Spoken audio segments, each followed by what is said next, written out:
How's it going, everybody? Rybread here, and today is our last series in the Eastern Conference. Hopefully we get to the Stanley Cup Finals, but we play the Philadelphia Flyers in the Eastern Conference Finals.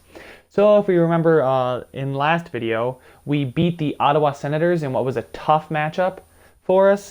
They were one of the teams at the top of the league during the regular season, and well, they proved to be one of our tougher matchups. We didn't crack under the pressure, though. We stayed top the East, and now we're playing the Flyers to go to the Stanley Cup Finals. Over in the West, you've got Chicago versus LA, a classic Western Conference matchup. It was 5 years ago. You know, that was like every year what we would see in the West. So maybe a renewal of the rivalry over there. But here in Buffalo, we got the Flyers visiting. So they've got a decent record. Not too many more losses than we do. So they still have Giroux. I don't know who goes where sometimes, but looking at the ratings, our goalies should be about the same, and then defense about the same as well, and then offense is where we have the advantage.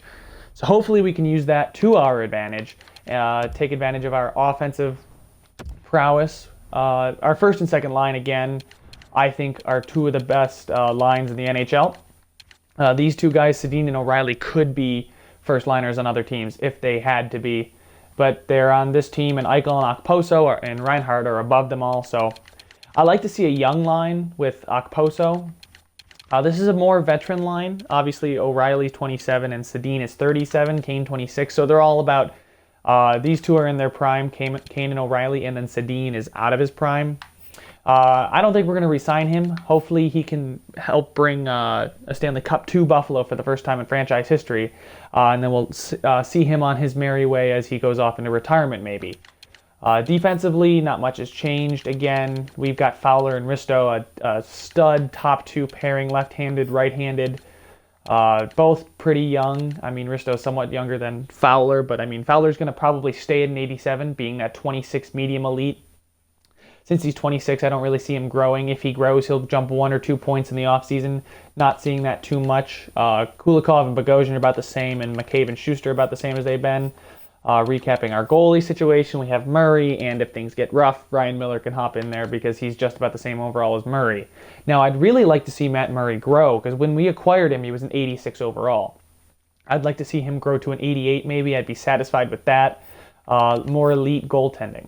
So, over on the Flyers, they've obviously got Claude Giroux is the one you got to watch out for, and then Wayne Simmons, and then Braden Shen. I didn't realize he was an 88 overall. So this is a pretty filthy first line. Reinhardt's, it's about the same. I think they might have 1 or 2 points on us. Second line, Couturier is good, but I think O'Reilly can handle him, and then we have Sedin and Kane on the wings, and then our third line and fourth line are much better than these, so I'm not even going to bother going into these guys. I know some of you guys might watch Hut videos. Konechny, his speed is not a 95 in franchise mode, so don't go try and trade for him. It's only 87. It's nothing too special. Defensively, Provorov has grown quite a bit. He's a medium elite potential at 21. He's as good as Risto, which I don't agree with, but. Michael Bilzaster, Shane Gostisbehere is now on their second pairing. So, I mean, if they put Gostisbehere on their first pairing, that's just stacked. It's unreal. They have all left-handed defensemen except for Gudas.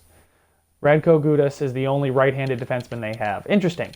All right, so defensively, they're spread out a little bit, but I still think overall we have the advantage just because our second line would be better than their second pairing, which would be Delzato and Hag, in my opinion, is what I would have done. And then goaltending-wise, they have Steve Mason and Stolarz. So basically the same situations we in. No clear-cut, elite goaltender, but pretty good goaltending, both backup and starter. So, like I've said in previous videos that if we go out this round, I'm not going to be too upset about it. But I'd like not to go out this round. We've made it this far. I think we have a great team. Signing people in the offseason and renewing contracts is going to be tough just based on the cap situation and who is actually going to have to be re-signed. I don't want to worry about that like I keep saying for a couple more videos, so let's go ahead and get this Game 1 started. So we'll get rid of the first period here. And Jack Eichel scores on Steve Mason to give us a 1-0 lead. Huge goal there. This is a huge series. We need all of our stars to step up. Matt Murray needs to step up and prove to us that he's the long-term goaltender of the future, that he is going to be elite. Second period. Oh, and then Braden Shen scores from just about the same spot on the ice as Eichel did. Oh, come on, guys. It's 1-1. It's a fresh start. Go into the third period and take this game. We can't lose game one. Like I said, I don't want to play catch-up in a series. Being down 1-0 is not a fun position. It's not the end of the world. Braden Shen, come on, guys. I need to see goals. I don't want to win. Yes, Sedin. There we go. Oh, and then Konechny scores after I say he's not quite as good as he is in Hut. And we lose game one. And Gudas just, okay, that was just rude. This is not the position I would want to be in. Here are the 3 stars, Steve Mason. I always feel like when a team wins, it's because of their goalie. So if your goalie does well that game, you're going to win and he's going to get the first star. So this is why I need Murray to grow up above an 86. Besides, if he grows above an 86, he's got better trade value anyway. And now I'm going to have a team meeting if we go down every game. Demanding, what are the papers going to write tomorrow?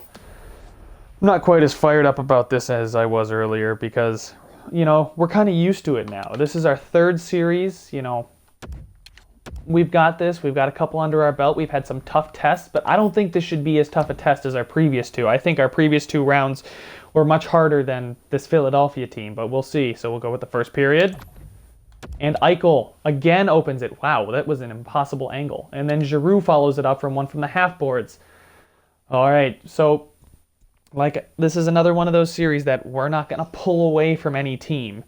We're going to just let them hang around, and I can't let these teams hang around. Second period, there we go. Bogosian, hey, look it, Bogosian finally scored, and then Okposo gets his name on the stat sheet. He has been relatively quiet, and he's a guy that I think should be doing more than he is, just because he's our first-line right winger. As a power forward, I don't know how that affects his goal scoring and point-wise, but we'll have to see how he keeps doing. He did lead the team in points, so I don't know why I'm complaining too much. 3-1 lead going into the third period. We're on the power play. Come on, put the game away. All right, so we're catching up in shots. We were previously outshot by 8, and we've just had a barrage of shots. And Foligno, that depth scoring, then followed by Reinhardt. So definitely defending home ice here. Don't want to go down 2-0. That's big. I like to see our top line score along with like 3rd and 4th line guys just because it provides depth scoring, and you can't always put all your eggs in that top line there. I know Eichel, Okposo, and Reinhardt scored, which I actually just realized. All 3 of our top line scored. See, like I said, Matt Murray's the first star because he played well and our team won. But there's 2 guys from that first line, Okposo and Eichel. Both had a goal and an assist, so that's good to see. I like to see them getting points and contributing to the team. Just because it makes me worried. Like, I know we're a young team and we still have time to grow, but the problem is there's a lot of really good players on this team that I want to re-sign, and I don't know if we're going to be able to do it. So I think this might be one of our shots at the cup before we have to let some really good players go. So we'll go ahead and get started with Game 3 right away. And they're defending their home ice. It's 2-0 Philadelphia. They doubled us in shots, and we didn't put a single one on the board. Let's go with the second period. Bonino cuts it to 1. Still being outshot by 15 now. They outshot us by 8 in that period alone. Come on, boys. Can't let Matt Murray down. He's been carrying you this far. You gotta put a couple in for him. You can't rely on your goalie to make this many saves. I mean, I don't blame him for that at all. If he starts letting in more, I might get angry, but I don't like being down in a series. Oh my God, we're just being flat out destroyed. Jack Eichel, there we go. Come on, lead the charge back. He's been hot lately. Kyle Okposo, that first line leading us back into the game. There we go. And I was just about to count this game out, but we came back in shots and we tied the game up. And we're going to overtime. Come on, can we keep it up? We got them on their heels. We just had two quick ones there in the third period. Midway through. Gets us to overtime. Come on, can we seal the deal? Let's go. Somebody put one in, get this game over with, and Claude Giroux put it in. Do I have to specify that I want our team to score?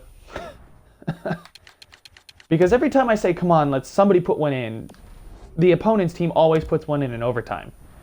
So now we're down 2-0, or not 2-0.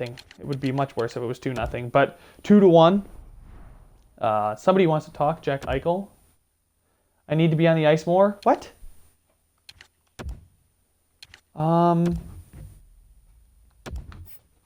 Okay, so Eichel wants to be on the ice more. You know what? Let me go hit best lines. Shake up the lines a little bit. Down 2-1. Maybe some fresh line mates. Okay, they just moved O'Reilly back out to the wing. Eichel still on the power play. All of this is still fine. So Eichel is demanding more ice time, even though he's number 1 on every line. Carrier still in over Molson. Molson's not happy whatsoever, but that doesn't matter. I definitely think depth scoring should be on our side. We have lots of players down here who are relatively decent and can do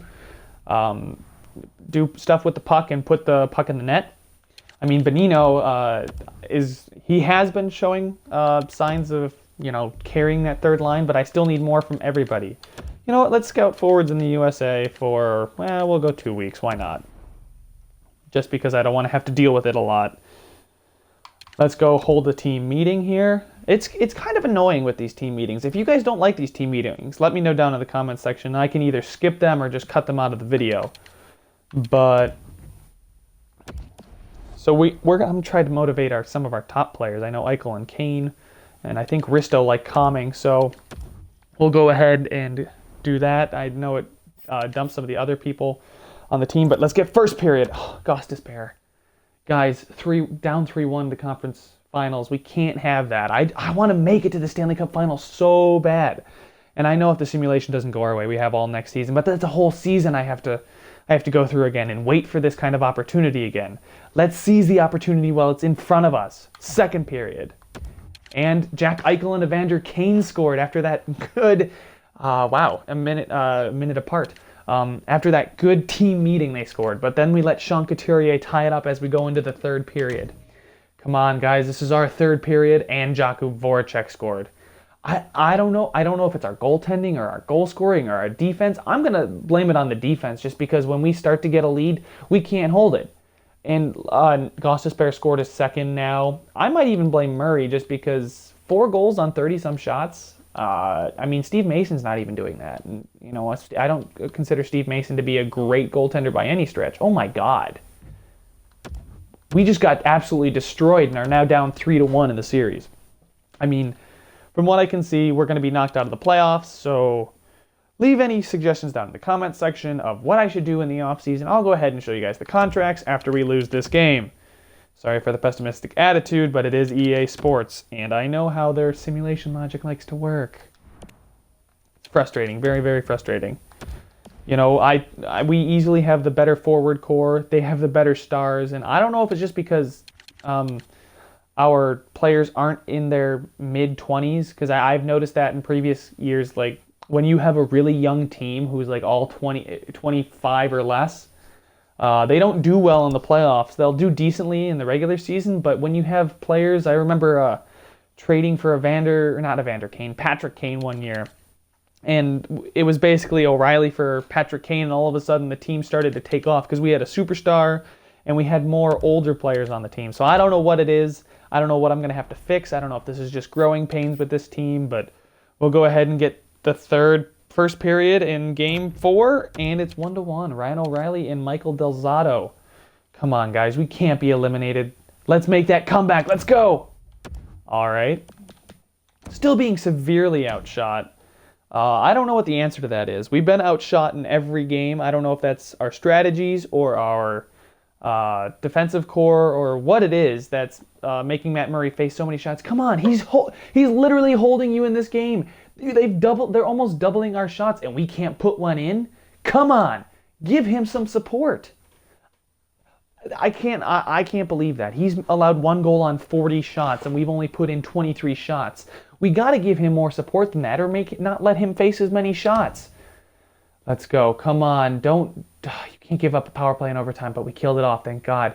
Come on, and there we go. We've been eliminated from the playoffs. Kind of saw this one coming. It had been a relatively tough road for us here. I don't know what to do to the team because I thought roster-wise we look really good. I don't know if it's our goaltending or what it is, but yeah, it's really, really sad right now. The fact that we got eliminated from the playoffs. So I guess we're not going to make it to the Stanley Cup this year anyway. I had my sights set on the Stanley Cup this year, not going to lie. I thought we had a good enough team to get there. But I'll go ahead and show you guys who is expiring this year. Let me know who you think I should re-sign and who I can let go of, because there's actually some decent players that I have to re-sign. You know, if you notice, like, stop here. Like, all of these guys are going to take up a lot of salary. And based on the bottom there, we're going to have $17.715 million in cap space. Now, we have 5 players to re-sign. They're not all going to want $3 million apiece. We'll actually scratch that 4 because I actually counted Sedin in there, so we'll let him go. So we'll have to sign 4 players. They're going to want more than $4 million apiece. Thankfully, you know, I don't think Reinhart asks for as much money as he should in this game. I'll figure out a way to sign these players. Maybe we go longer on Jack Eichel and Reinhart, or do a bridge deal for them and then go long on Fowler. Or maybe we just let go of Evander Kane and let somebody who's in the system come up. I know we have guys like Baptiste, and I know Carrier's playing. Jake Bean is there, so a guy that I think is actually expendable would be Schuster. I think Schuster is expendable. He's got $4.2 million for the next 3 years. That would be $4.2 million that we could then offer to a guy like Evander Kane. I could trade him at the draft. You know, we don't have a first round pick, so maybe I'll trade him for some late round picks just to bolster the AHL squad, or just fill the depth in the roster. So that's a guy I think I can trade away. Maybe I could package him with Matt Molson. He's got $5 million next year. That's he's literally not doing anything for us. Like, let's go ahead and check out his full statistics for the seasons. Like, we started here, so it's been our second season. So we had 37 points and then 26 points. So he's declining greatly. I'm also giving him less ice time than I was here, because this is when we were trying to tank, but then ended up coming in, you know, 12th place, I want to say, in the conference. Anyway, I feel like Matt Molson is a guy I can trade away. Schuster as well, just because I don't think he's necessary, especially since we have Jake Bean down in the system. He's already signed to a contract. He's still on his rookie deal. He's an 82 overall. He might even jump in the offseason. He's a left-handed defenseman, so we wouldn't have that perfect right-handed, left-handed combo since Schuster is right, but I don't know how much that matters when you simulate. I know when I play, I like to have D to D one-timers, so having a right-hander and a left-hander is nice, but Schuster's a guy we could allocate his salary, some of it towards Fowler, some of it towards Kane, because I think we'll have enough to sign Eichel and Reinhart, because I didn't actually know this before I started playing. If you scroll to the year, it'll show you the cap space at the bottom, so I don't even have to guess. $17.7 million. If Eichel wants 8 and Reinhart wants 5, that's 13. But then if we get rid of Matt Molson's 5, that could go towards Fowler, give him 5 point something. And then the 4.2 we get rid of from Schuster could go towards Kane, so it might be a relatively quiet free agency period for us. Hopefully these guys won't ask for too much and we can get them signed. Guys like Delorier and Carrier. Delorier is a guy I think we could let go and then use his salary towards Baptiste and or Carrier. Sedin is gone for sure. 37 years of age. I know he's 87, but I think he retires after this season. So I apologize if this video was a little bit shorter and I'm a little bit, I don't sound as enthusiastic, but I kind of saw this one coming. This team is just young. I was hoping that we could put all that behind us, but I think we had a relatively good playoff tree. We can just go ahead here and check out the playoff tree. And being bounced in 4-1, I mean, we played 4-3, 4-2, we won, and then I was kind of hoping we would win, just win the series. I didn't care in how many, but I'm going to be really sad if the Blackhawks win again. It's their every other year dynasty. So I'm just going to go ahead and sim to draft here, so we can see who wins the draft lottery and maybe even contemplate trading up into the top 10. I don't know of anybody that's good enough or I'd be willing to trade up into the top 10 for, but geez, there's no prospects anywhere. We'll go ahead and scout forwards in Russia for a week. Just get a brief overview of everyone. So let's see, who wins the Stanley Cup? All right, defenseman in the United States is what I was thinking to go with next. I might just Blackhawks win again, and then Winnipeg Jets AHL affiliate, the Manitoba Moose, wins the Calder Cup. The Chicago Blackhawks again. Maximum salary cap is now 80. That actually might be better for us. I wonder if I can go check the let's go check the playoff tree real quick and see how their path to the Stanley Cup went. So they won 4-2, 4-2, 4-1, and then in Game 7 they won the Stanley Cup. So there's a little bit of consolation there that the team we lost to and went to Game 7 against the Stanley Cup champions. You never want to lose, but you can take your take your consolation prize where you can get it. Here's the awards for the season. Player awards. So Ovi had the most points and that he most valuable. Best defenseman went to Tyson Barrie. Lady Bing went to Backstrom. Goldobin, I've never heard of him, but apparently he's decent. So I mean, he won the Rookie of the Year. Conn Smythe, Panarin, he must have did really well in the playoffs. Martin Jones, like I thought, wins the Vezina. William Jennings went to Semyon Varlamov. Bill Masterton is McQuaid. Patrice Bergeron is the Selke. Ted Lindsay goes to Ovi. And wow, Ovi's going home with a lot of hardware. After Tarasenko snapped his streak, he came back and got the most goals in the league. So we'll go ahead and simulate up to the draft, but won't do the draft in this video. It is a relatively shorter video, but it's not too bad for you guys. So we could even trade up to a team like Anaheim or something like that. So Carolina, St. Louis, Florida. So we're actually seeing some variation there at the top of the draft lottery. Minnesota, Arizona, New Jersey. So there's still some teams that are pretty bad. Edmonton with McDavid is in 8. But teams like St. Louis and Florida and Minnesota are not teams you'd expect after next season to be in the high up in the draft lottery. Okay, so Sedin does retire for us, so that's good. We don't have to even worry about re-signing him. So remember how I said earlier, should we re-sign him or not? We're not going to because he's retired. Go ahead and check out who's all retired in the NHL. So Jumbo Joe, Patrick Elias retired a Blue Jacket. Datsuk finally retires. Gaborik, Heatley, Danny Heatley, Hartnell, Cullen. So Brian Giunta as a free agent. So nobody else really notable. Oh, I didn't check goalies, but it's whatever. So we're here at the draft. I'm going to go check the contracts now to see how much cap space we're going to have. I think it actually went up, the amount of cap space we would have. Let's see here. Yeah, we're going to have 22 million of available cap space. So that definitely helps us out a lot. And maybe all we have to do is get Schuster's contract off the books or Molson's contract off the books. That gives us another 4 to 5 million, so about 26, 27. So we could actually re-sign Kane as well. We don't have to let him walk. Delorier, Carrier, Falk, Baptiste, all could get what maybe they want.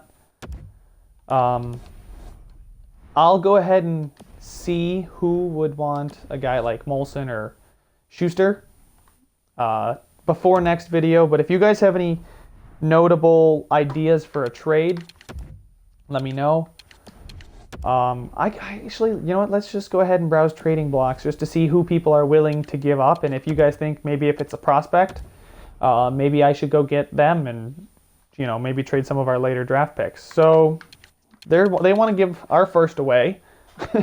It's got little value, so we could even trade for that back. That's just not smart, though. Definitely could get these from Arizona, probably a 4th and a 5th or something like that. A 4th and a 5th. Okay, so they want to trade away their 2nd. I might be able to trade Schuster for a 2nd this year. I know Calgary, I think Calgary went somewhat deep. Blackhawks, they won the Stanley Cup, so they're going to be basically a 2nd round pick. It's overvalued in my opinion, but it is still a 1st round pick. So the Avalanche also have their 1st round pick. I don't remember who actually, oh yeah, Korpisalo, that's right, this guy. He's a phenomenal goaltender. I want to keep Murray while we have him, but I should have traded, it's looking like I should have traded for Korpisalo, goaltending-wise. Nobody here that looks too interesting. Franson, 78 overall. He's really dipped. So some of these late draft picks, Comtois, wow, he just got drafted in like the what? 3rd overall, and he's on the trade block? Interesting. I could trade for him, or I could just wait and go ahead and trade for like a 2nd round pick from... interesting. Sorry, medium there, and there's nothing popping up, so it's confusing me. If I should trade for him, or maybe I should trade for a 2nd round pick, I guess now that medium is going to be stuck there. Let's see. Either of these guys, they're AHL top defense or top players. Michael Camilleri, he could fill in on that 2nd line, but again, he's going to be $5 million, so he would just take Molson's spot as far as salary is concerned, because we are going to need a 2nd line left winger now, because I don't think Larson is going to grow, and I don't think he's the kind of guy I would want on the 2nd line.